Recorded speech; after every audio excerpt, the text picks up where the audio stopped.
આપણે ગુણાકાર જોઈએ. તમને બધાને મેં 1 થી 5 સુધી કેટલા 1 થી 5 સુધીના ઘડિયા તમને તૈયાર કરાવી દીધા છે. અહીં લખ્યા હતા અને દાખલા આપણે સોલ્વ કરાવ્યા. અહીં આપણે જોઈએ એક રકમનો ગુણાકાર છે.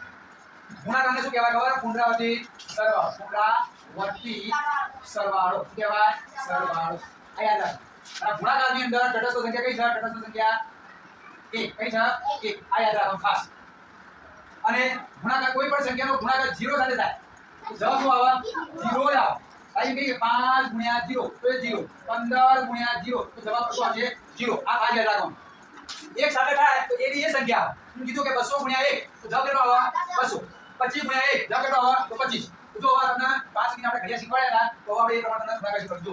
4 નો ઘડિયો કેટલા સુધી બોલવાનો છે? 3. કેટલા સુધી? 3. 4 1 4 4 2 8 4 3 5 સીધા 12. હવે તમને આ નથી આવડતું પણ આપણે લખેલું છે પુનરાવર્તિત સરવાળો. તો 4 કેટલી વાર કરવાના? 3 વાર. 4 4 4 એટલે કે 4 3 વખત કરો. 4 3 વખત કરો અથવા 3 ને 4 વખત કરો. 3 3 3 3 તો જવાબ કેટલો મળે આપણને? 5.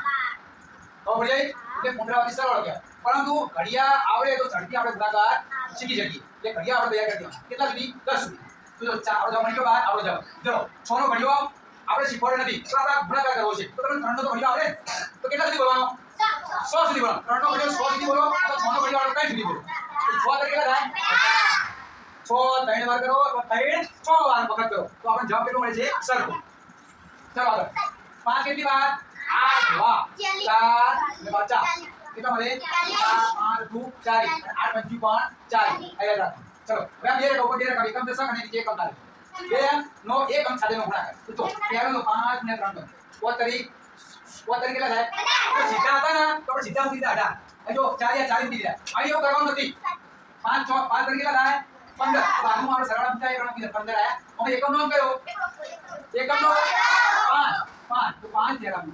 હા વધ્યા એમ ને એમ રહેવા દે. એને અડવાનું નથી. એમ ને એમ રહેવા દે. હવે શું કીધું? આ બંનેનો ગુણાકાર. બે નો ઘડિયો 3 સુધી બોલો, 3 નો ઘડિયો 2 સુધી બોલો. 100 ને ઘડિયા આપણે જોડે. તો 100 ને 6 આયા એની અંદર આ એકડો ઉમેરો. કેટલા થાય? 7. આપણો જવાબ શું આવે? ખબર પડી જાય? કેટલા ખબર પડી જશે? આવડી ગયું. એકદમ ચાલુ ચાલો. ગણ્યા વધ્યા ઉડે રહ્યા એમ. ચલો હવે એક દાખલો લઉં છું.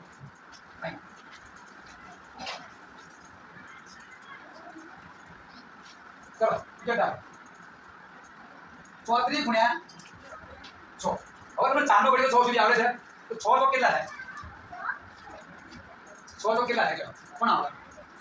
24 થયા તો 24 બાજુમાં ટાઈમ કીધું ના આપણે દાખલા આ રીતે પ્રેક્ટિસ કરવાની. આ રીતે પ્રેક્ટિસ કરજો 10 કોનો દાખલા એટલે તમને મૌખિક પણ આવડી જશે. જો 24 આ પહેલો અંક કયો? 0 હોય 0 હોય 2 અંક આવે 0 તો 0 મૂકો. અહીં 4 છે આ 4 માં આપણે મૂકી દીધા છે. વધ્યા કેટલા? 2 રૂપિયા વધ્યા. એ એમને રહેવા દો. હવે આ બંનેનો ગુણાકાર કરો. 3 નો ઘડિયો 6 સુધી બોલો. 3 7 3 7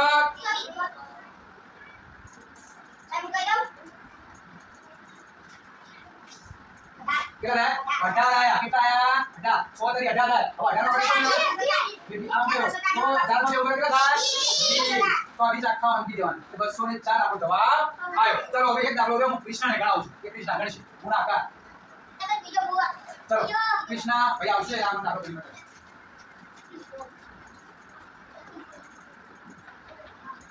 ચલ આ દાખલો ગાડી પર વિચાર ત્યારે બાજુમાં મૂકવાનો. જો તમને મૌખિક આવડો મૌખિક પણ ગણી શકો. આ બધી છે તો ચાલ. ચલો કયો પેલા ઘડિયો બોલવાનો? 5 નો ઘડિયો 7 સુધી બોલો. એની અંદરથી ઉમેરો. ચલો કેટલો જવાબ આવ્યો ભાઈ? કેટલો જવાબ આવ્યો? 364. જવાબ કેવો છે? 7. જો 14 આયા 14 નો ચોગડો વિદ્યા 1 7 નો 35 એક ઉમેરો 37 થઈ ગયા. આ રીતે દાખલો ગણો. ચલો હવે આવશે લક્ષિકા. લક્ષિકા આ લક્ષિકા આવો.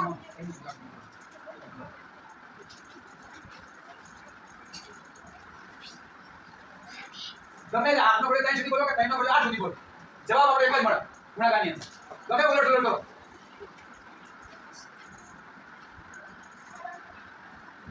8 તરીકે કેટલા થાય? ફોટો કાઢો. 8 તરીકે કેટલા થાય? 8 તરીકે કેટલા થાય? 3 ચોક કેટલા થાય? 3 કેટલા થાય? હા? કેટલા થાય? 24 થાય. 24 ને 14 વધી કેટલી આવે? 2 આવે. ચલો ફોટો. ચલો પછી આ પૂછે લે. હાલ આપણો ગણો.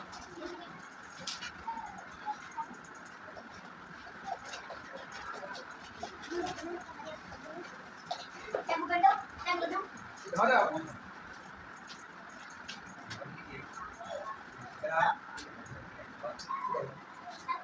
હા, એમ.